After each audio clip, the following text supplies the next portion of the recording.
One of the world's most famous speeches is by J.F. Kennedy, who says, "Ask not what your country can do for you, but what you can do for your country." The issue of patriotism has become a bitter pill to swallow, considering the economic hardship faced by Nigerians for decades. To help us understand how we can contribute to the Nigerian potential and to encourage patriotism, our guest today is Mr. Tonye Isokariari. He is a management consultant, a politician, a humanitarian, and one who believes in Nigeria. He has spent the past 13 years giving back to Nigeria and preaching for young, contented, and intentional people to get involved in Nigerian politics. I am your host, Anari Jaja, and welcome back to the Mode Pod.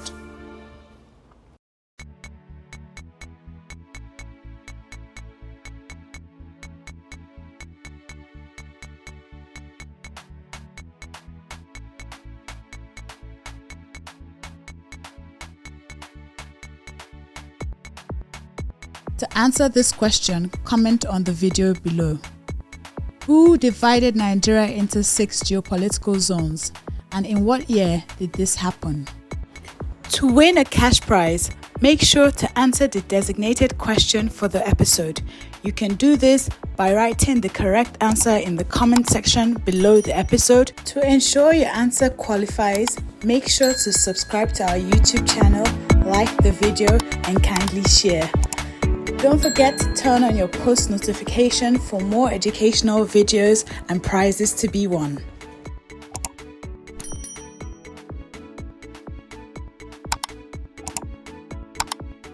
Welcome, Tonye. Thank you so much for being here with us today. So we're gonna go over. Thank you. So we're gonna have go over a few questions. And first, I'd like to ask you. To you, what does it mean to be patriotic? To be a patriotic Nigerian? Or a patriotic citizen anywhere? Patriotism or being patriotic is, I would say, is devotion, being devoted to country, being devoted to, or being nationalistic in your approach towards your country, or in support for your country. It's being intentional and being vigorous towards, the betterment, or let's say the success of your country. That's basically what patriotism is all about. Patriotism is me. It's the country first, before me, before my, before my tribe, my religion, my ethnicity. That's how I see patriotism. Yeah, fantastic. And it's great that you said, patriotism is, seeing country before tribe, before religion. And some people have this notion that patriotism has, something to do with being tribalistic, and so there's that gray area between being a tribalistic person and being a patriotic person. Some people will be like, oh, I only do things with certain people from certain tribes, and we don't mix with these people, we don't mix with that people, and they feel like to them that's patriotism, that's them,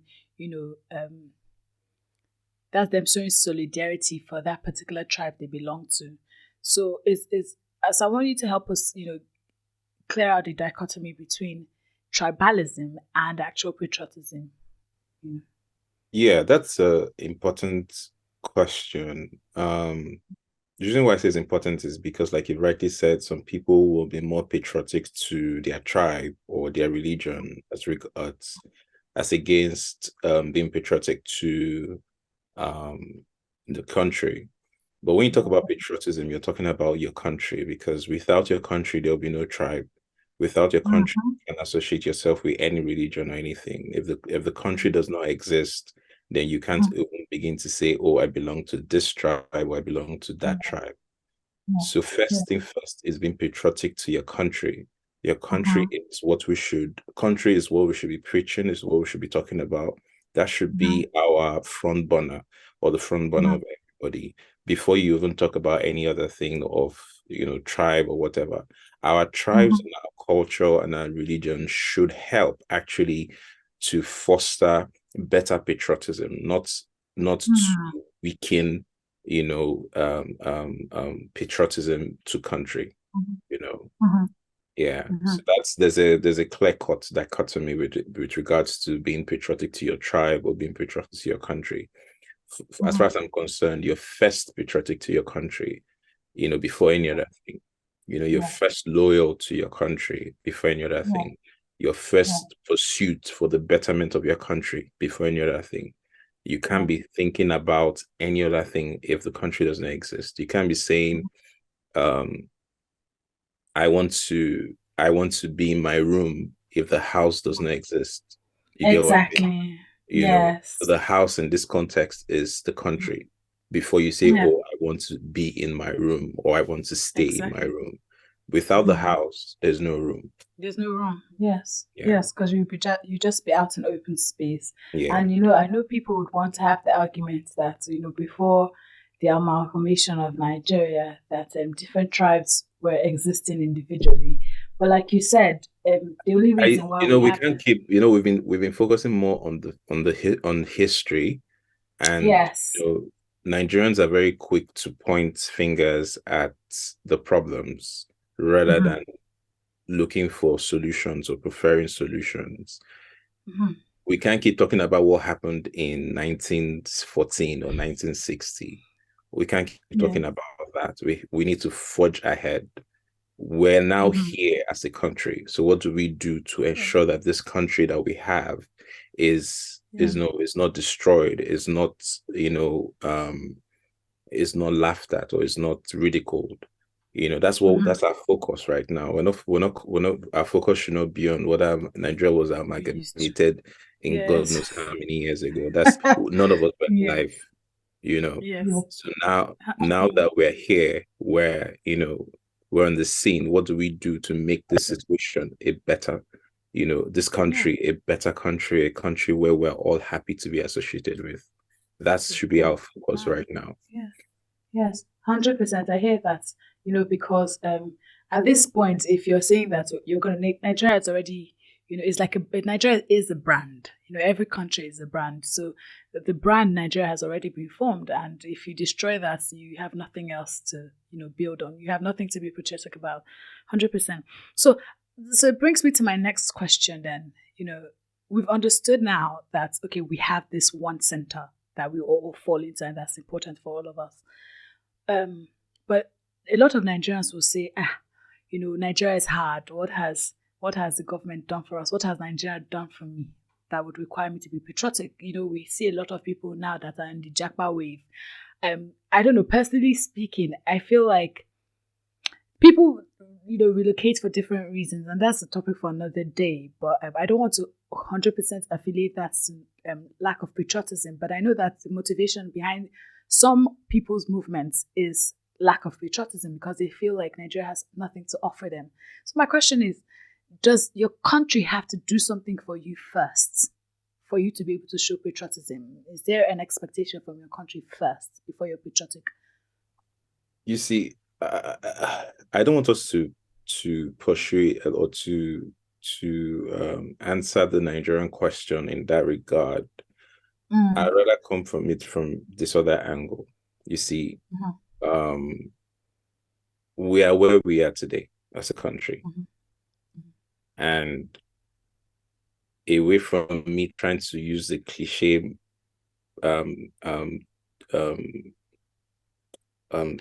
the cliche talk of ask what not your country will do for you, or what you do for your country. I don't want to quote that, but we're actually at the stage where we need to start taking ownership of our country. And how you take ownership is by demanding not just demanding, good governance, not just demanding active citizen participation, but demanding that you yourself, you're able to add your quota to seeing that the country is better than what it is. Until we start tasking ourselves and start saying to ourselves that we will do in the little confined space that we have, or we function in, that we are able to do what's best for our country, then we cannot begin to start demanding from other people.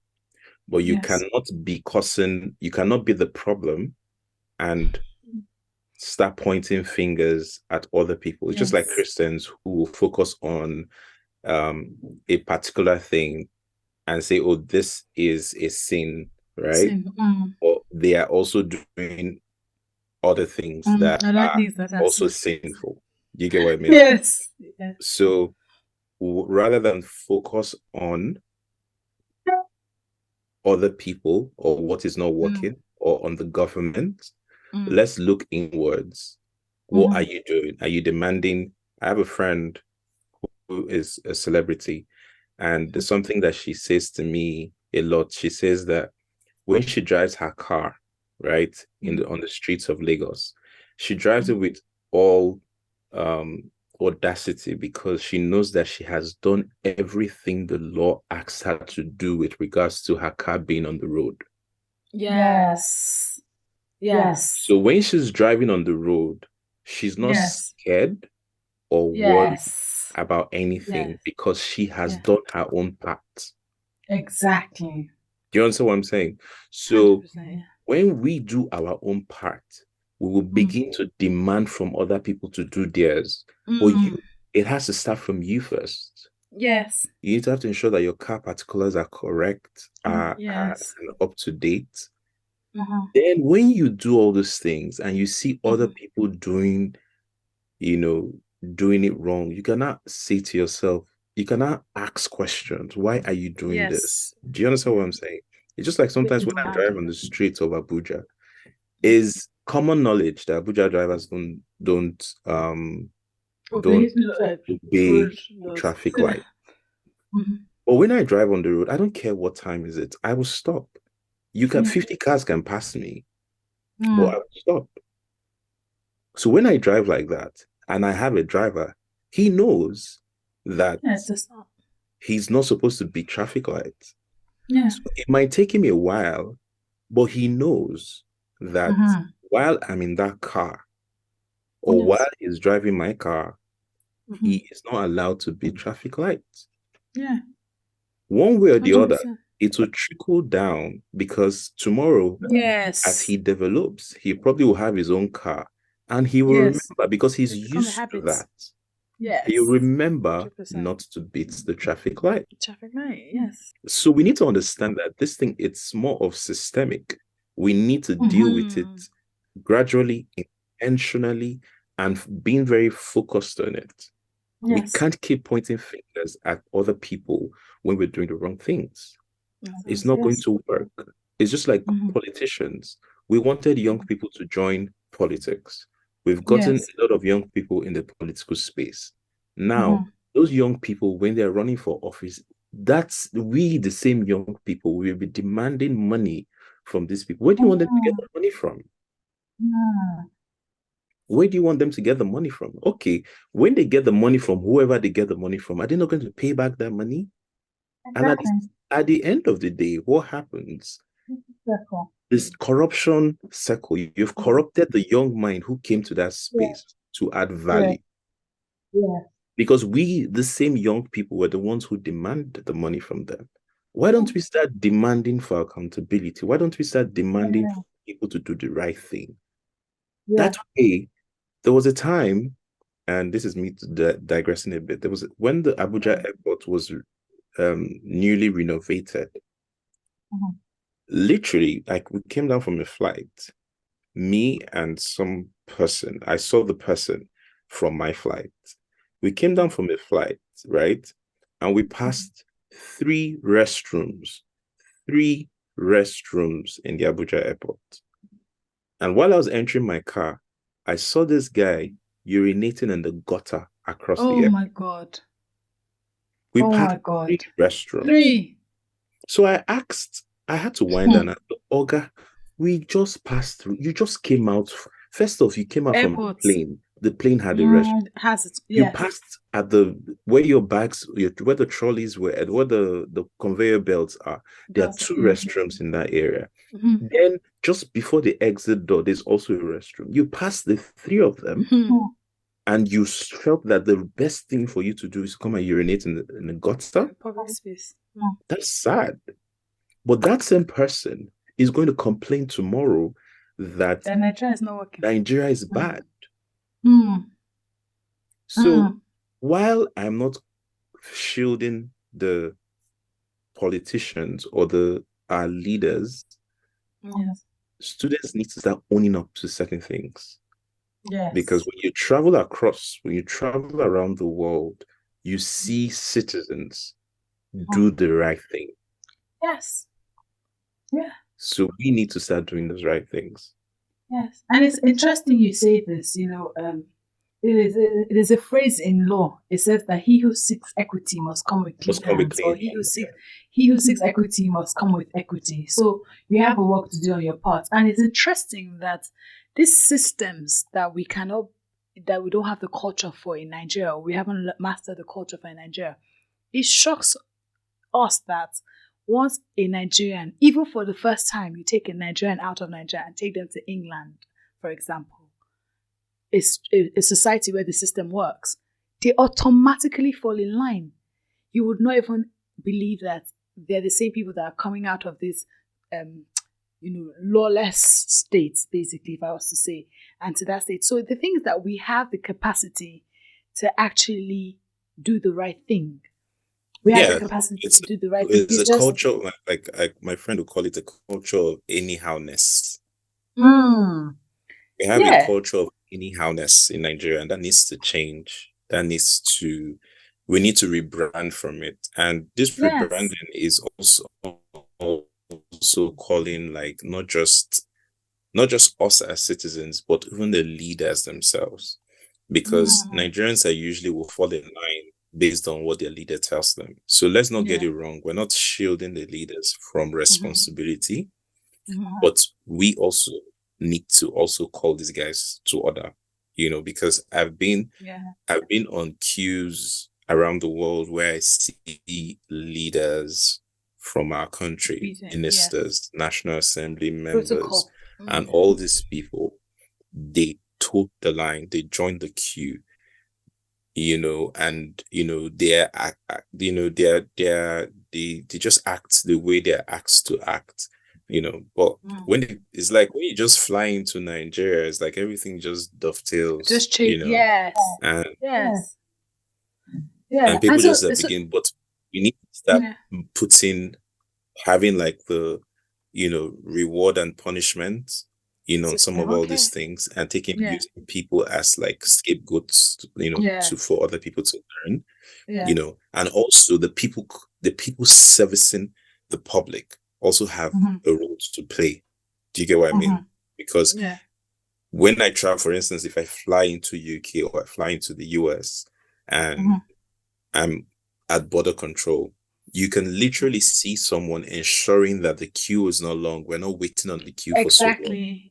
You're seeing the border control officers trying to ensure that people are not on the queue for long. They're trying to push everybody to different places, trying to get things done accordingly. So that also we must also put into that we put that into consideration, because when you come to Nigeria, for instance, when you go to places, when you go to, in fact, go to London House in London here, and you just see the anyhowness in the things, because why you keep somebody waiting for hours? Why? Do you understand? Like, why are you keeping somebody waiting for hours? If the thing cannot be done immediately, let the person come back tomorrow. Why are you keeping? Time is money. 100%. I agree with that. Why are you keeping somebody for 5 hours to do something that would take him like 10 minutes to do? So those are some of the reasons why also, when you go to the developed societies, you see these things and you see how they are very proactive, in ensuring that the people don't suffer. that, for instance, the various weather conditions, they ensure that, for instance, when it's summer, there's a lot of fans for people. When it's winter, they ensure that there's enclosed, they have heatings for people and stuff like. So they make it comfortable for you to actually do those things.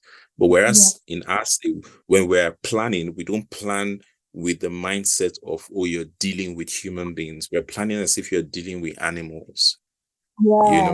Which is really sad, so sometimes the people who are offering services to us actually make us want to do the wrong thing, because you're like, okay, if I can shunt the line for 2K or 3K, why wouldn't I just do it as being on queue for hours? Do you get what I mean? So those, like I said, those people who are offering those services are also Nigerians. They didn't fall from the sky.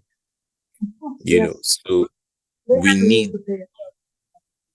have a role to play as citizens, irrespective of what field or what service you're rendering or what area you belong to. Just do the right thing, and once you do the right thing, we can now begin to question other people. When if someone comes to your office, for instance, and the rules or the modus operandi of your office is followed to the latter, if someone is going against it, other people will question. It's not you that will question. Other people will like, are you normal? What's going on? So that's how it is. I think you've covered that a bit when you're saying that people from service delivery, everybody that's, so far as you're a citizen, you have a role to play in being patriotic. Again, just to further buttress, people would feel like I have to hold this person in this position of power accountable, right? For them to show loyalty to nation and country.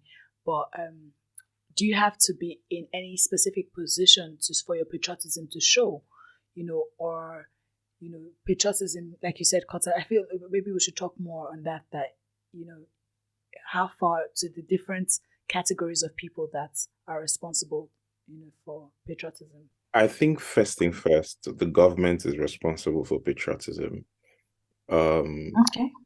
If the government is not patriotic, it will make it difficult for the citizens to be patriotic, and what I mean by that is, if you're going to look at the country, for instance, I was in some, I usually would not respond to, certain things on social media, but I was listening to our president, on his conversations in Saudi Arabia, and some of the things he said, and somebody just wrote something and said, that this is just talk that we're going to hear, that, we need action. What have you done, as president? And the question to that person was, look at it.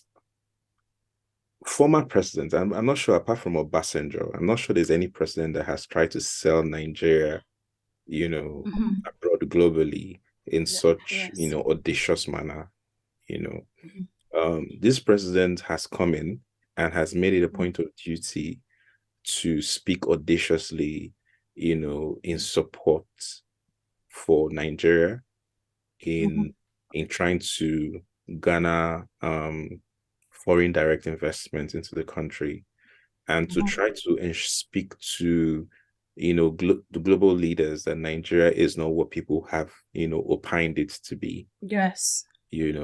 And this person on social media, on the blog, was, I was trying to say that, look, we can't always be looking or poking for issues. Where someone does it right, you encourage the person. When you encourage the person does more. We can't every day try to pull down our leaders. If you do that, you are not encouraging them, and you must encourage them. While the work they're doing is the work that they decided to do, or they set out to do, and we didn't ask them to do it. They asked for the job, right? By the end of the day, we must encourage, we must pat the back. The way we will criticize, we should also pat the back of them when they do the right thing. I've seen the present Minister for Interior do an astonishing work in months. Now, I don't know his background. I don't really know him as such. But when I read about some of the things that he has done and see how proactive and intentional he is in trying to, change certain perceptions, such a person should be encouraged. Yes, 100%. Such a person should be encouraged. Such a person he should be, we should amplify his voice. We can't always and every day be looking for, like something to poke or something. It's like every day you're looking for what the leader is doing wrong. When we keep doing that, then we will not be able to get the best from that leader. That's what I think. I'm not saying we shouldn't criticize, but criticize rightly, not with a bias. Exactly. Not with the bias. Yeah. Yes. Thank you. So I'm going to ask again, we've talked about, the government and the people. There's also a sector I feel also has a role to play, which is the private sector in patriotism. What would you have to say on the role the private sector has to play in patriotism? I know that there's a lot of things about, even the dollar, the issue of the dollar fluctuation. I feel like that too can be as a result of lack of patriotism. It's lack of patriotism. It's lack of patriotism because, as far as I'm concerned, the increase in our foreign exchange, dollar, pounds and all that, it's just few greedy people trying to, take advantage of the system. That's one.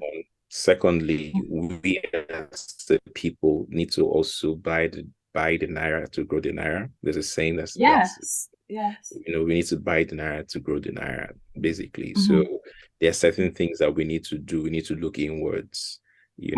We grow our when we use our things more, or what we produce or what we get from ourselves more, then the naira will begin to appreciate.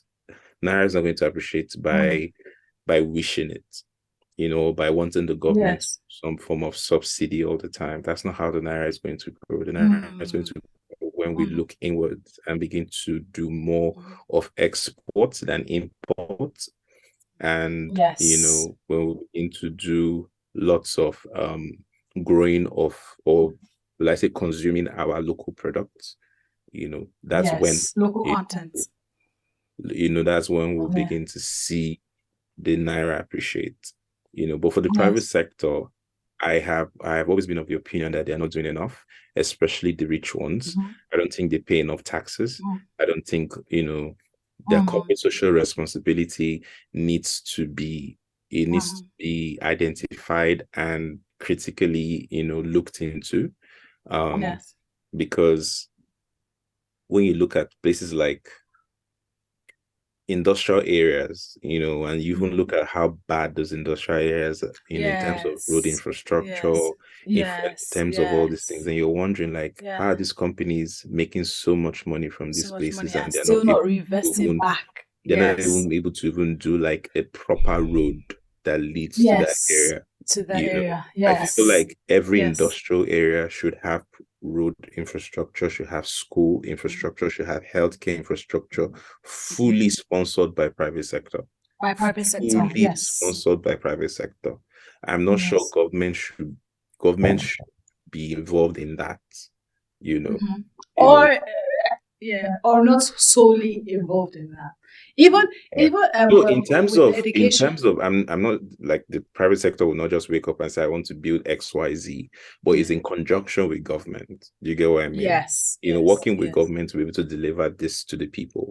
We have areas like we have industrial markets and industrial parks and stuff like that should have been created by this private sector, businesses using their CSR money. Do you understand? And that's where government will be able to give them tax holidays and different things. Exactly. That they'll be able to. But private sectors are not thinking like that. Do you understand? You have, I mean, for instance, you have Shiroro and Kindly from Niger State. I think they are both in Niger State. I know Kainji is in Niger State. I'm not sure Shiro is in Niger State, but I know we have two major power this thing in dams in Niger State. And Niger State is still having power issues. Yeah, well. Do you understand? So those are, I mean, I might be speaking naively, but whatever it is, it needs to be addressed. You know, it needs to be addressed. We have, you know, different things that can come as a result of using private sector monies to implement. You know, we have to look at jobs. Private sectors need to provide more jobs for, you know, people. We need to develop our SMEs. SMEs are the major employer of labor, you know. So how do these SMEs begin to take some of these jobs away? Because everybody cannot work in government, everybody cannot work in the bank, everybody cannot work in the oil sector. You know, so those are, you know, some of the things that we need to look at. You know, some of our schools, for instance. Exactly, I was going to go there. And decide that they want to build, you know, world-class ICT centers, AI laboratories, 100%. You know, 100%. You know, libraries that are, you know, 21st century compliant, things like that, so that the people, you know, will be able, so we can develop as a nation. Because whether we like it or not, the world is moving fast. Definitely. We need to catch up. That's the truth. We need to catch up, you know. And when you talked about people Japan and all these things, the truth is that if somebody wants a better life for themselves, you can't stop them. Yeah, fair enough. You can't stop them. So so, you know, you also spoke about you know, all these initiatives that the private sector, you know, can bring into development of or national growth. You know, I feel like in Nigeria there's this mindset of we're contributing to the GDP because of the taxes that they pay, you know, but that's not what the private sector is there for. You know, the country, the land that you're generating wealth from should be reserviced, so you don't just take and leave a void. You're supposed to replenish back where you're getting from. And you know, you spoke about the educational sector too.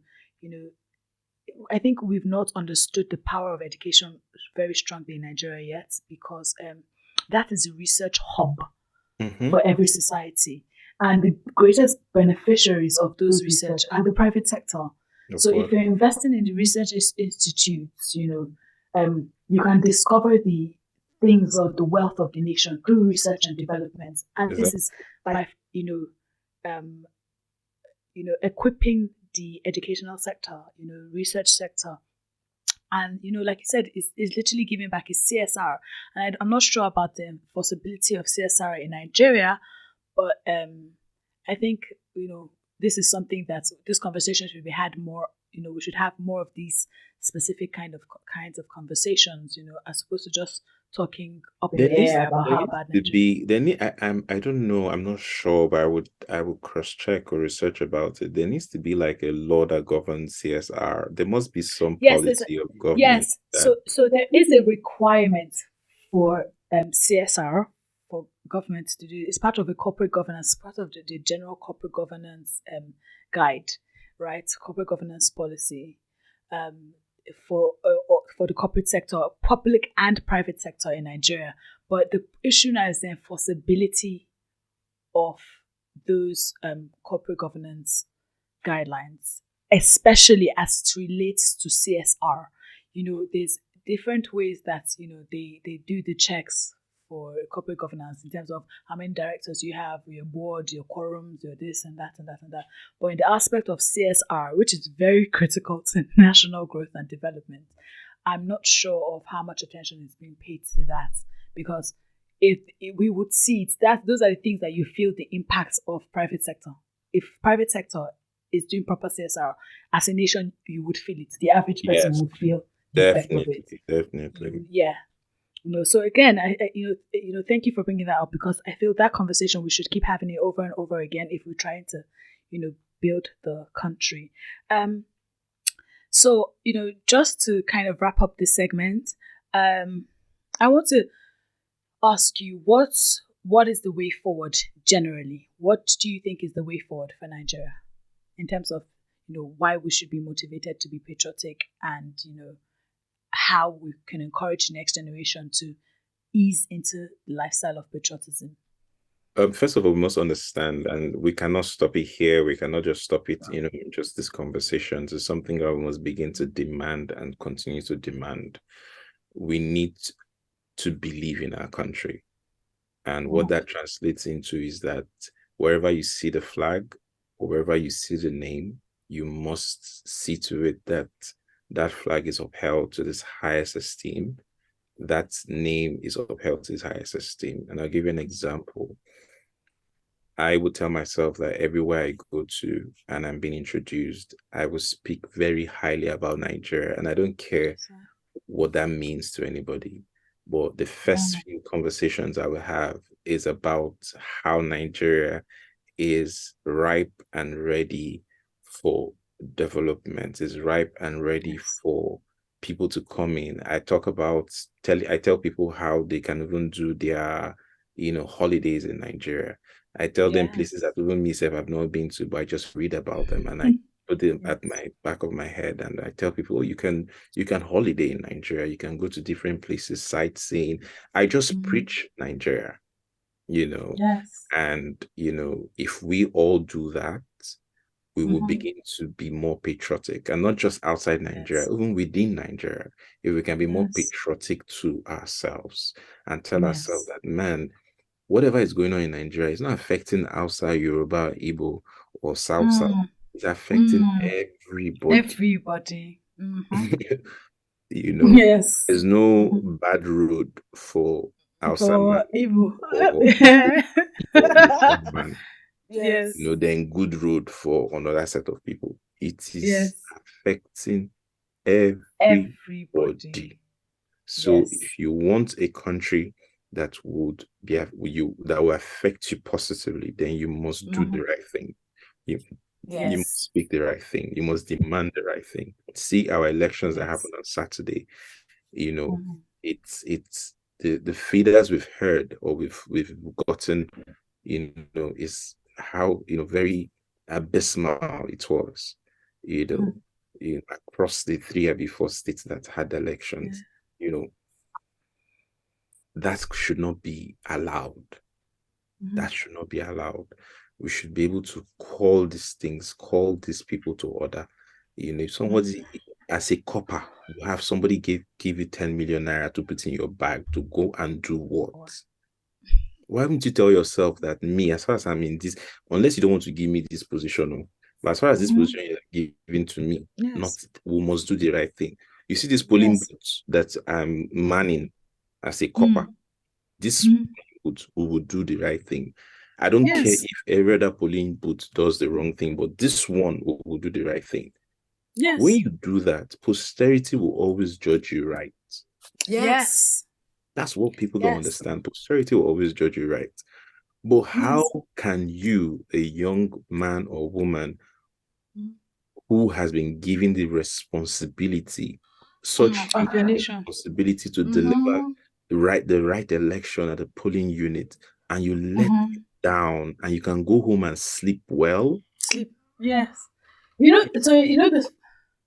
ought not to. The funny thing with this thing you said, some people would listen to this and say, if you're in that position, won't you take it? But the truth is that we fail to understand that you take 10 million naira now, they gave you free for doing the wrong thing. And money is spirit. People don't understand that money is spirit, right?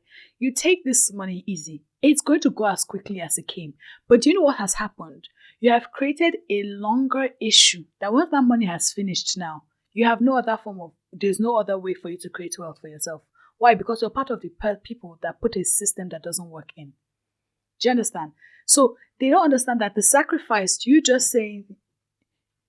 don't understand that you being relentless and saying, I'm not going to do this for now, has greater, higher reward. There's an instant gratification, when with delayed gratification gives higher reward, and people don't understand that. And so I just said to just put that out clearly, because some people will mention it and say, if it was you in that position, wouldn't you take it? Oh no, so you cannot project yourself on another person. yeah. You don't know if I'm put in that position if I'll take it. You cannot keep projecting yourself on other people. There are people within the positions who will not do that same thing. My mentor used to say that most times the negative, the bad news are the ones that sells faster. The good news never sells, because this new millennia way of we must make it by all means possible. That needs to change. I don't know. Make it now. The problem. That needs to change. It's causing a lot of problems. Yes. Young people, people in their teens, late teens or early people. I'm hearing people are butchering other people for money, and I'm wondering, like, how do we arrive here? You know, where did we come to this? Where a young child who is in university in his year one, or is going to kill somebody else because of money ritual? How did we arrive at this? We need to teach some level of contentment in society. Everybody must not be a billionaire. Everybody must not be a millionaire. As far as you can provide for yourself and your family, you should be good. You should have dignity of labor. Nobody should be down on for whatever position or whatever thing they do. Even if you're a security man, hold it, carry your shoulders high, and do your security work with every sense of responsibility. Diligence. Respect yourself, and people respect you. That's what I've come to realize. Yes. And then when there's that system of respect, that's how you have a system that actually works. So that when a system works, what do you need to be over ambitious about? So yes, it's okay for people to be ambitious, but again, like you said, when you're content, you have a growing pace, and when you grow through something, you're able to manage it better as opposed to getting it quick and losing it, and it's all being for nothing. Thank you so much, Tonye. This conversation can go on for eternity. I believe that, everyone that's listened to this would have taken home, a lot. I think we should do this again, because I feel like the conversation should keep going on. I think we should do this again. We should talk more on this, on all our platforms, everything we can, every way we can to enforce this idea of patriotism. This is the reason why we're doing this podcast in the first place, to try and reform the mindset of Nigerians, change how we think about life, in general, from country to personal life, and so much more. So thank you for that. Thank you for having me. I appreciate that. So on the next part of this podcast, we'll be asking you 10 quick questions. The idea of it is to answer them in 1 minute, but we know we can't do it in 1 minute. So let's say 5-10 minutes, right? 5 minutes, let's say. So let's say half a minute to answer a question. So when you're ready, say go.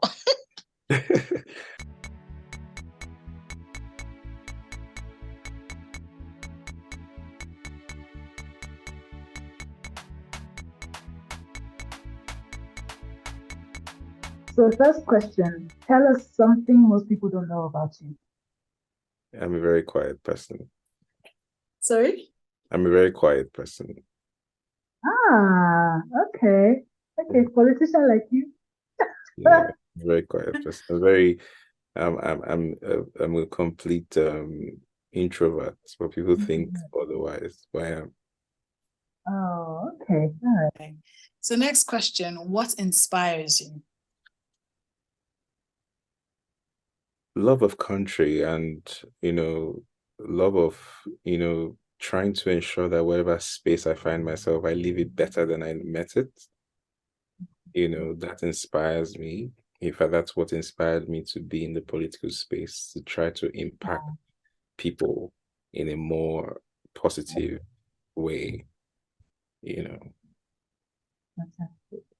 So what is the most patriotic thing you've done? Most patriotic thing I've done, I would say, I've done quite a lot actually.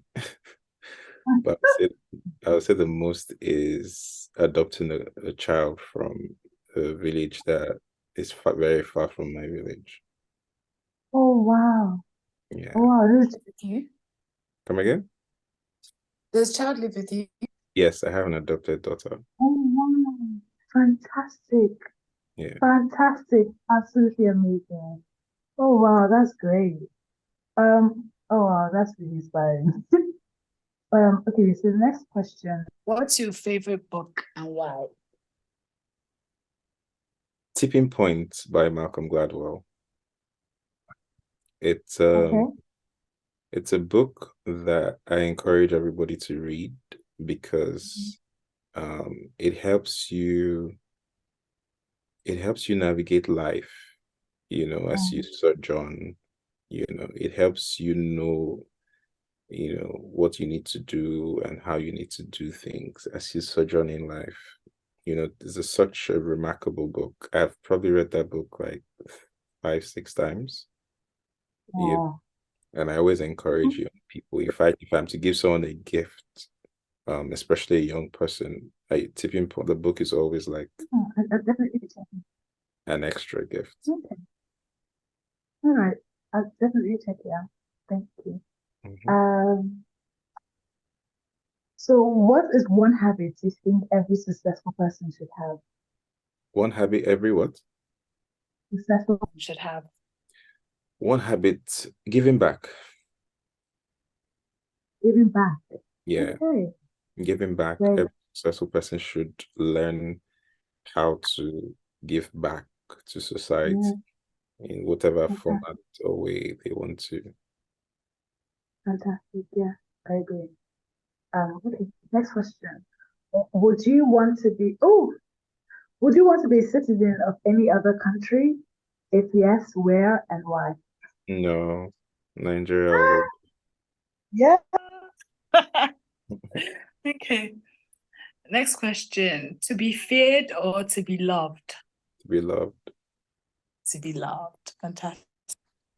Okay. Next question. What is the most important advice you followed? What's the most important what? Sorry, did you hear that? I didn't hear that. Come again. I said, what is the most important advice you followed?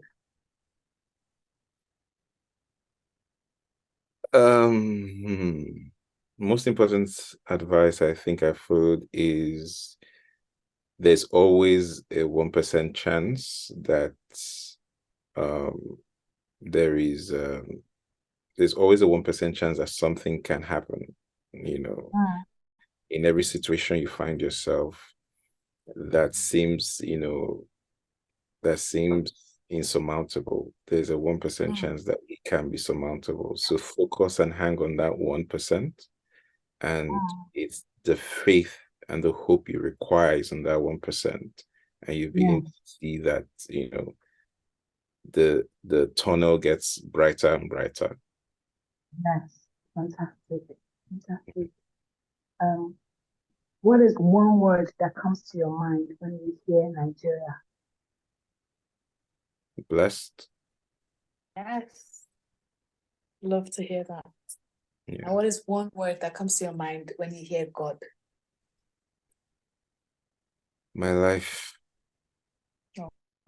I owe my life to God. Without God, I wouldn't be alive today.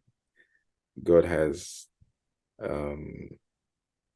He has saved me so much. Like I'm even asking myself, there has to be something you're saving me for,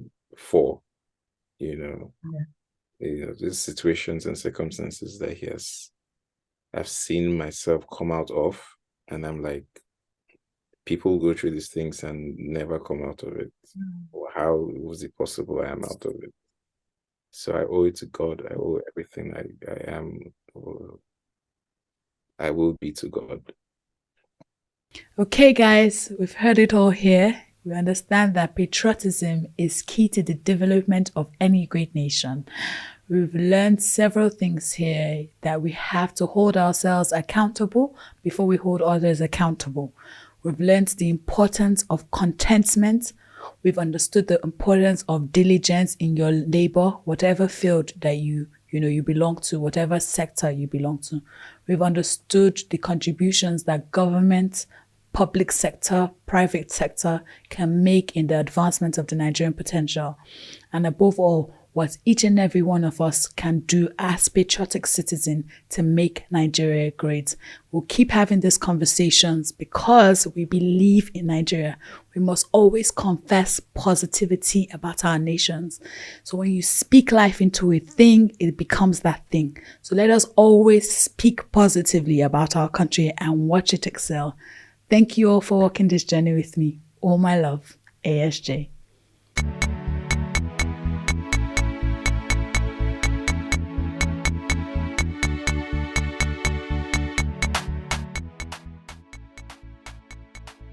The featured product of this episode is